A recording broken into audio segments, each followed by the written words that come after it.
Hello, and welcome back to Season 2, Episode 6 of From the Source podcast. As usual, big thank you to everyone who's been supporting the podcast so far. Thank you to everyone who's moved over or supported and come over to the TikTok side. Spent quite a bit of time putting out some content on there, and people are really liking it over there. So it's not that it's about the views and stuff, but it helps at least people are viewing it, and there's not like 0 views. That's a bit demotivating for me. But yeah, so thank you for all the support so far. And I know I mentioned on the last episode about speaking to Craig from St. Virgo. So Craig, and well, actually I'll start properly. The run club that we do on Strava that I talk about, where it's obviously free to join if you just got Strava, and you can join the From the Source podcast club on there. And on there there's a leaderboard, so each week it basically shows how far people have, well, you can tailor it to whatever you want, but how far people have gone, who like the quickest split was, and stuff like that. So Craig is kindly kindly going to do a giveaway week commencing 16th to the 22nd of June. So this podcast is going to go out on the 9th of June. So anyone who joins the podcast Run Club and does workouts within that week, 16th to the 22nd, and whoever finishes first that week only on the leaderboard, will get a free £50 gift card to spend at St. Virgo. So, sorry Craig, I don't know the price off the top of my head, but obviously there's a hat that I wear, there's all the gym stuff, there's t-shirts, there's shorts, there's vests, there's loads of different things on there. So he's going to give away a £50 gift card to whoever finishes top on that leaderboard. So you can join now, or you can join that week if you wanted to on Strava, and just post like a mad distance. So I'll say now, we'll go off distance covered in a week, and whoever covers that wins the gift card, basically. So big thank you to Craig at St. Virgo for doing that. Hopefully get as many people down as possible, or down virtually, to post their runs on the Run Club.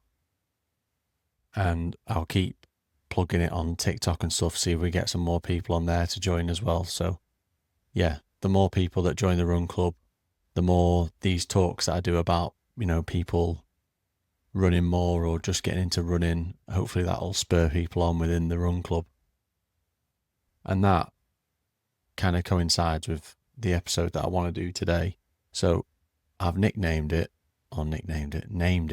From Couch to Confident. So it's about, this is another episode mainly aimed at new runners again. So sorry for all these runners like me who have ran a few times before. But I get a lot of people asking through work, through like just, walking past you, just general people asking on Strava and stuff about like just getting into running. And I've thought of some points for this. So first one is why when you start running does it feel so hard? Building a strong and a safe foundation. The role of like your mindset in becoming a runner. Practical tips to stay consistent, and probably a big one is avoiding burnout and injury. So in the comments, wherever you're watching this, or send me a message on socials and stuff, I'd love to know why do you think running at the start it feels so hard, but it's not physically that hard? I'd love to know why people think it is so hard.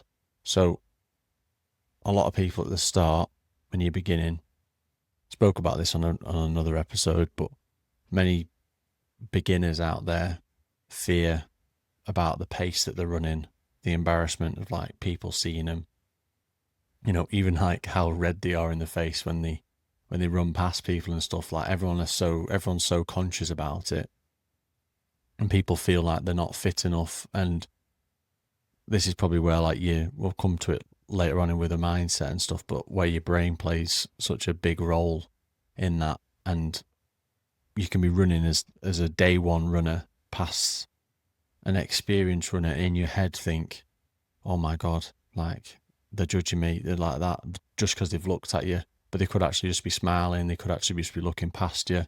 And all of that builds into your head and the run feels a lot harder in that moment. You're more conscious. You feel like you don't look like a runner, whatever that looks like. Kipchoge, his running style's different to Mo Farah's in a way. If you wanted to get really critical, all their running styles are different to mine and they're different to yours. Like, everyone's running style is completely unique, and that shouldn't be something that kind of puts you off carrying on to run. As long as you're getting out there and just one foot in front of the other and you're not falling over your feet and landing on your face, you're technically running. Get past that part first and then start tweaking, your running style and stuff like that. And at the start, the running can feel intimidating. I can't think back to when I first started running if it ever felt intimidating, but when I do workouts now with other people that are faster, it is intimidating. So it'll be exactly the same as if you're going out the first time ever. That's going to be intimidating. It's a new environment. It's just new everything. And it's intimidating. It's scary. People don't like it. But when I'm running with faster people, the intimidation of, oh my God, how quick can they run, puts you off. But once you do that first, say, lap around the track, and you realise that the experienced runners aren't really looking at you, they're not really bothered, they're just there doing their own thing as well, probably being intimidated by someone else in that group who's faster, you just soon forget about it. And I think you've just got to get past that initial wall and fear of just, I can't do this, when no one's told you can't do it.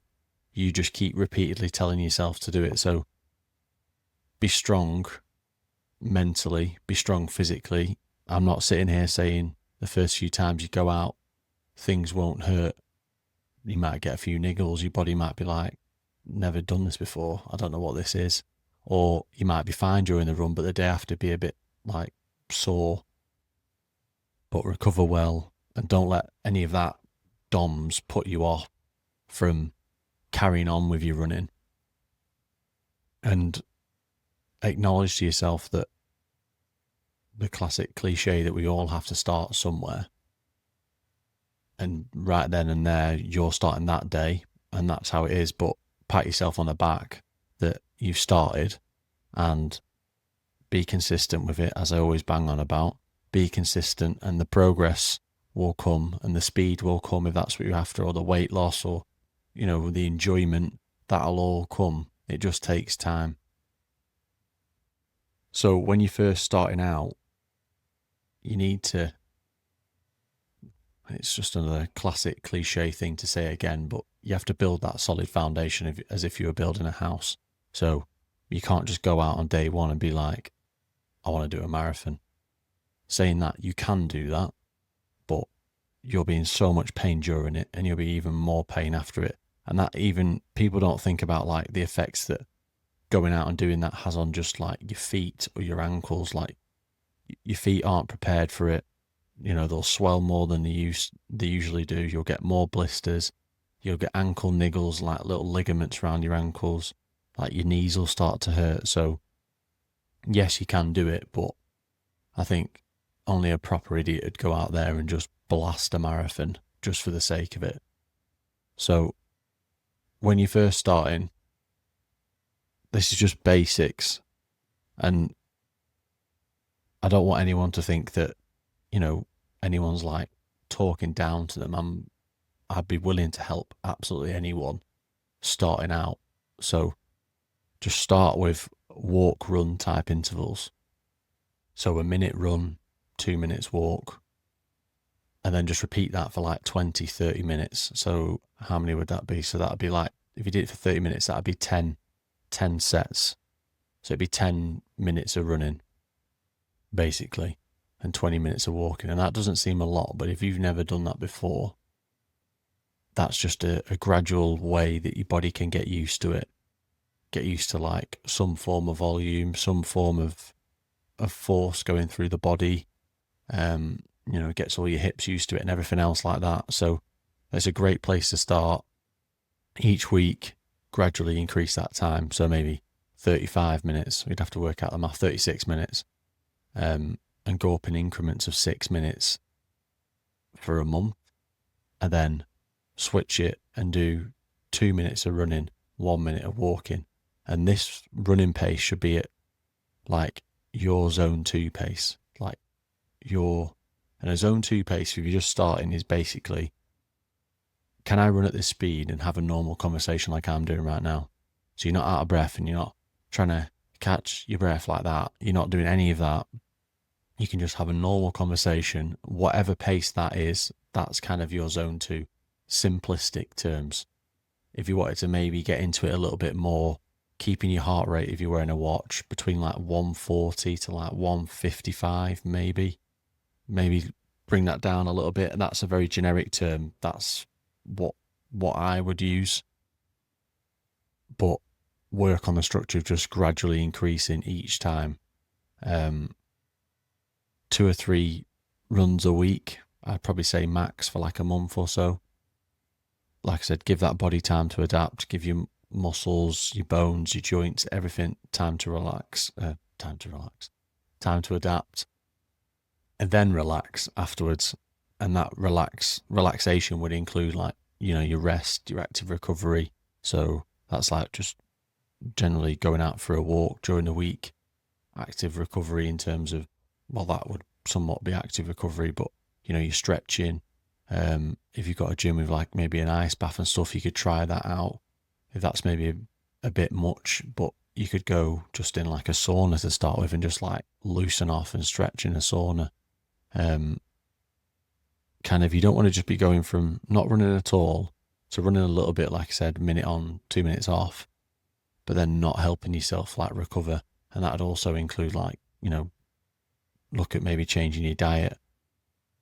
I wouldn't say completely going cold turkey to whatever you're eating before, but introduce some more carbs if you're doing some more running.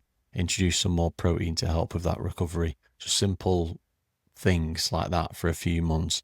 Get your feet under the table, get your body used to it. And then that's when you can start building. And that's when maybe you start like buying like some nicer running gear or some better running shoes and stuff. But I think at the start, if you buy the Nike Alpha Flies and you buy all the expensive like Lululemon type crap that people do, all that adds up to it, because you think, I've spent 500 quid on all this stuff, I've got to go out running now, I've got to. And that to some people might be motivation, but to most people it's just like, oh, I'll just rather send it back because there's like so much pressure today. I don't want to go out, but I feel bad that I've bought all this stuff. So I can't remember what I was talking about there. I've gone right off on a tangent. But yeah, so all of that adds to like more pressure where it'll make it harder for you to carry on or even start running. That's it. And then focusing on like your duration of the runs at the start. So don't be obsessed with mileage or kilometers, whichever one you want to run in.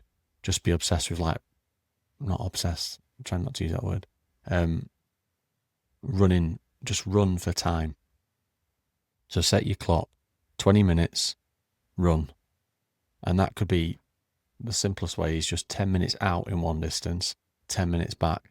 And that's a bit boring because you're seeing the same thing twice. But that's a good start. You know exactly where the 10 minutes finish, and you pretty much know where you are to turn around, so you know how far you're away from home. And then obviously as you get better at the running, you'll choose different paths, you'll run different ways, but all that comes with confidence. And all of that is part of building like a strong base.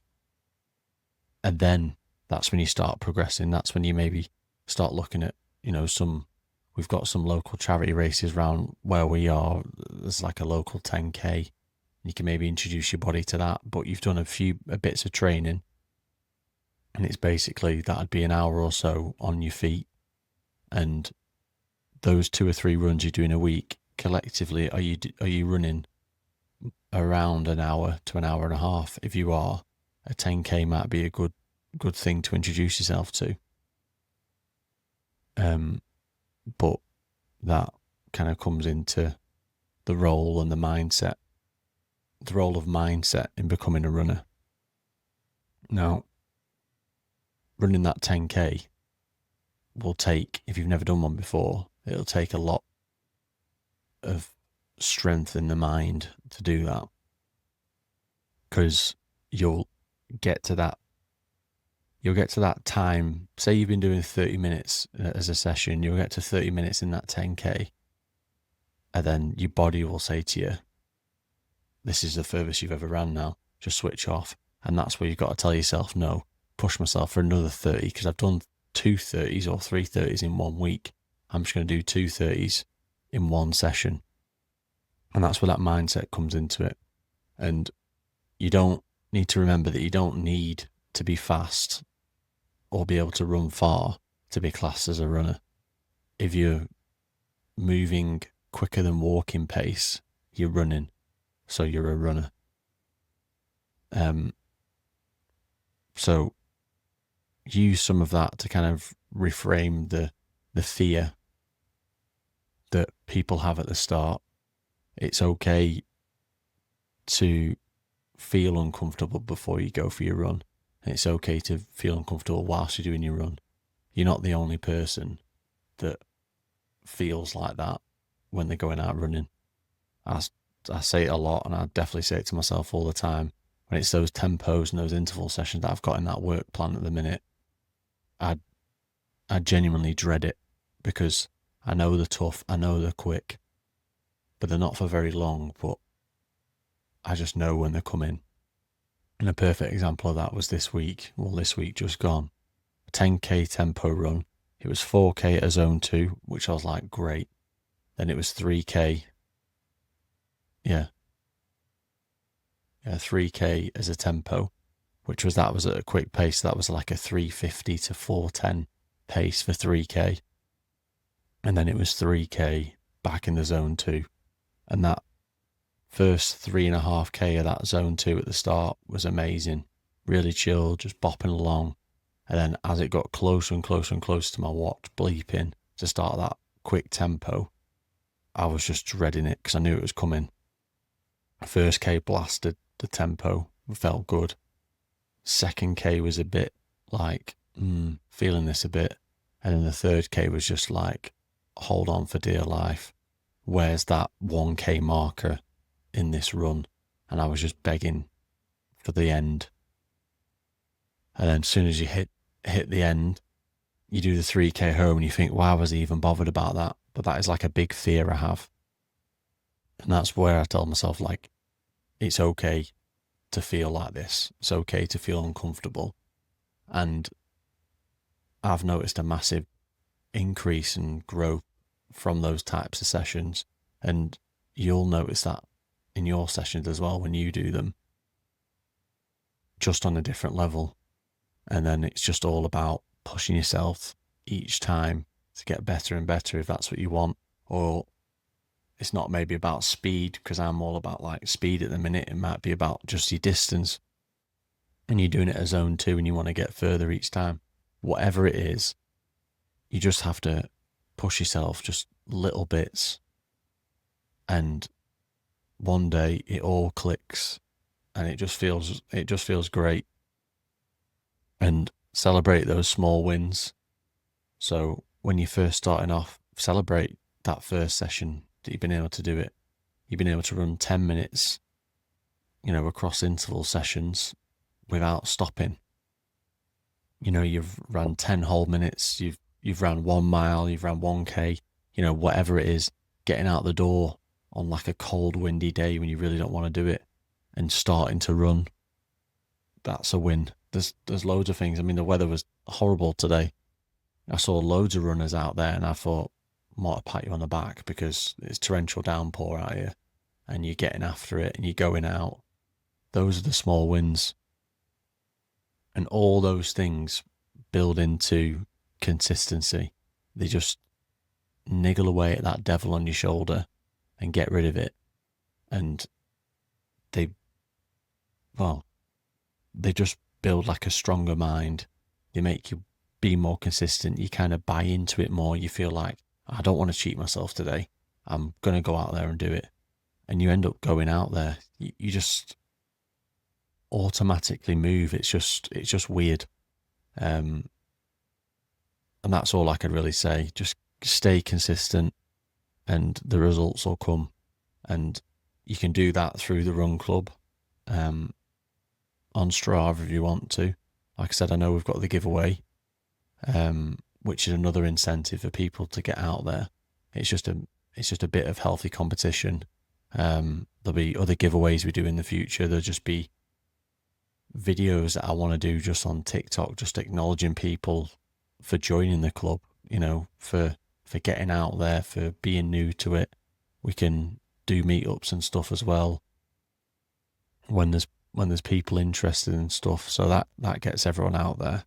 And I'm hoping it'll allow you to set some goals which will keep you consistent as well. So maybe joining the Run Club might help you, like, say our meetups every Saturday. Every Saturday, you're at least getting one run a week. And you come down and you meet new people and you're like, I just want to be as good as Joe Bloggs over there. Because I feel like they're on the same level. And Joe Bloggs goes out 3 times a week. So I'm going to go out 3 times a week. And then that just builds up. And then another person joins and you're like, I want to be like them. And listen to them and stuff like that. So all that will help you set goals. And that's also a great way, and that's what I'm hoping with the Run Club. It's like a great way for people to stay motivated by using Strava. And like I say about how I use it is, journaling your runs. I'm not bothered if no one likes them. I'm not bothered if a million people like them. I'm doing it so I can look at it, so I can look and be like, I've ran, 12 times this month, and I ran 12 times last month, but I did 14, and so it allows me to look back on things. I've put down under the ways to stay consistent might be a bit of a powerful one, this, but find your why. So if you find out why you're running or why you think you're running, that could be your motivation, that could be your energy. So are you running to lose weight? Are you running to just feel better? Are you running to just get out of the house? Is it for like mental health reasons? Have you got an actual race or an event coming up that you want to get better for? There's loads of different things. There's, I'm hoping that when we do like a Run Club meetup, there's loads of different people from all different backgrounds that are running for all different reasons, which is crazy. And all them people have just come together for one Run Club because at the end of it, they just like running. They just like to stay active or, for whatever reason it is. And I've said it again before about helping you be consistent is that flexibility in your routine, in your life. And if you're just starting off, don't beat yourself up that you've only you said you're going to run Monday, Wednesday, Friday, which is 3 times a week, and you actually didn't run on those days, but you still run 3 times a week. Sometimes life gets in the way. Don't kick yourself. Life gets in the way all the time for me. Well, probably another issue for me is that I'll always still find a way to do it on that day. So I'll end up getting up even earlier or doing it at 9:30 at night. But that's something I've got to deal with. But that's kind of how I run it. But in general, missing a day and moving it doesn't mean you've failed in that plan or that running week. The fact that you're still doing it in that week, or maybe this week you only did 2, but the week after you make up for it and do 4, that's also a massive win. You're not thinking, oh, that week's gone, I'll just leave it. You're actually saying, no, I'm going to kick myself up my arse and I'm going to go out. So flexibility is good, but, recognizing that, that's what I was saying before, is that you end up teaching your brain to just be better and you want better. So maybe that flexibility won't happen as much, and you'll be more regimented in what you do, and you sometimes won't let that day moving be an excuse, unless it's obviously like, family emergencies, medical appointments, you're ill, whatever. But there's always those things with the devil on your shoulder where you're just like, oh, my running shoes are wet, I'll just leave it, I'll just put them on the radiator, when you know full well you've got another pair of running shoes upstairs. So be flexible, but don't be too flexible that it ends up being like a detriment to your running plan or your running week.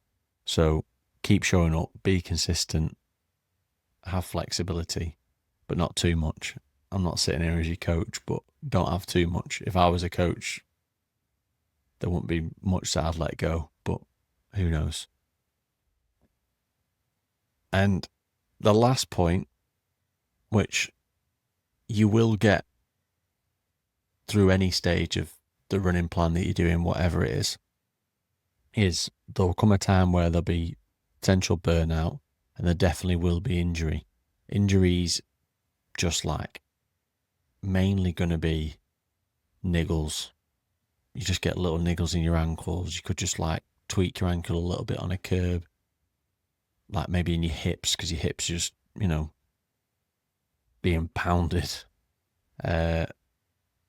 So recognize the burnout. The burnout, you'll probably see it as, you'll do a workout where you think, say like you've trained all week, and then I get to a stage where it's like, I'll do a zone 2 on a Sunday, and I'm just like, wow, this is a struggle. This is so slow. Like everything's hurting.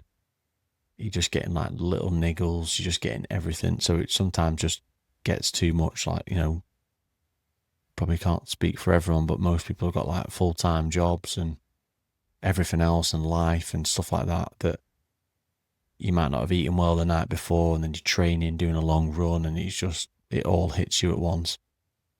So you get the burnout.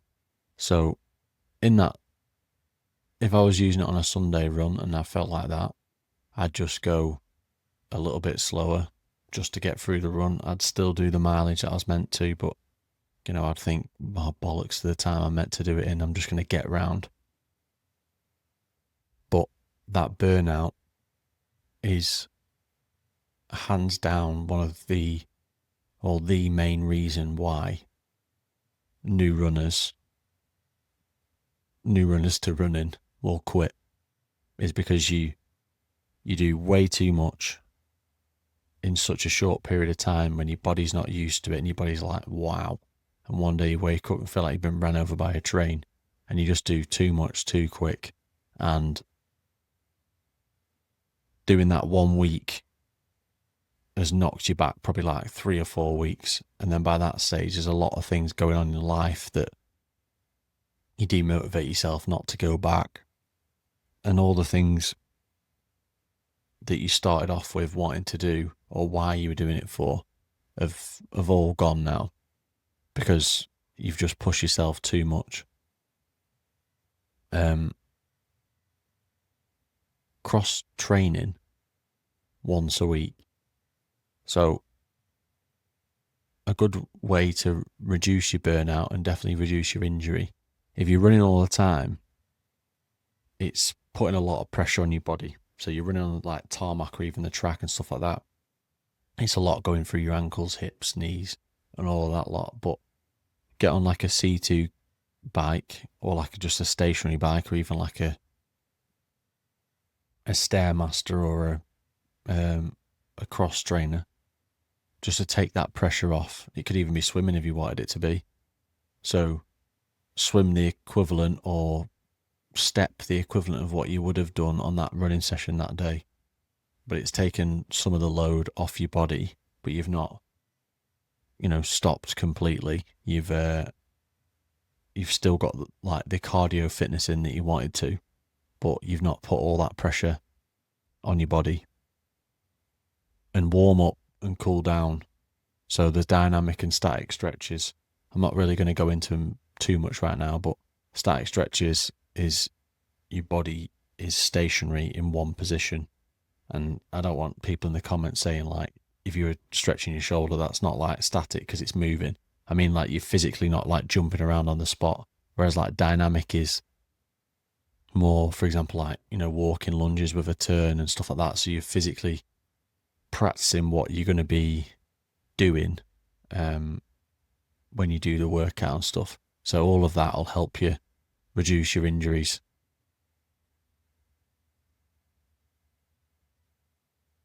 So kind of to close this, trying to keep these episodes as brief as possible, trying to just close this episode out. If you're new to the running, I really am hoping that this episode has given you a bit more encouragement to get out there and to just start. And that's one thing I would say is you just start. And if it is just going around the block, that's a start. Like it's really that simple. But I'm also not sitting here stupidly thinking that it really is also that simple, because to a lot of people it might be a massive deal to them. But I encourage you to just, if you're listening to this now, whatever time of day it is, unless it's like mad time at night, go out there now, go wherever your running shoes are, wherever your gym stuff is, put it on, walk downstairs and just walk straight out the door. And I mean, just walk straight out, and then wherever your house is positioned, as long as it's not running across a road, now just start running. Just start jogging slowly and just count to 60. Stop, count to 60, run again, and just do that. Slowly build it up. Build that progress up, because that might feel hard. The next one might feel hard, but then you've got some motivation and the next one feels easy, and then it all just builds up from there. So remember, progress isn't just one straight line. There's ups, downs, there's tears, there's injuries, there's probably a bit of bloodshed. But as long as you're moving and you're going in the right direction, you're progressing. So please remember that. And the confidence will come and the consistency will come. And please, if you do have Strava, please join the run club. Just to see other people running on that leaderboard will give you motivation to go out there. You meet friends on there, you start liking them, you get encouragement that they've done a 5K today, so you think, right, I'm going to go out and do a 5K. So it's all healthy competition that may bring about change into how you perceive or want to be a runner. So if you don't join the run club today, that's absolutely fine. It's not about joining the run club. But the bottom line is, I've just wanted people to come together on there to discuss things and see other people progressing on there.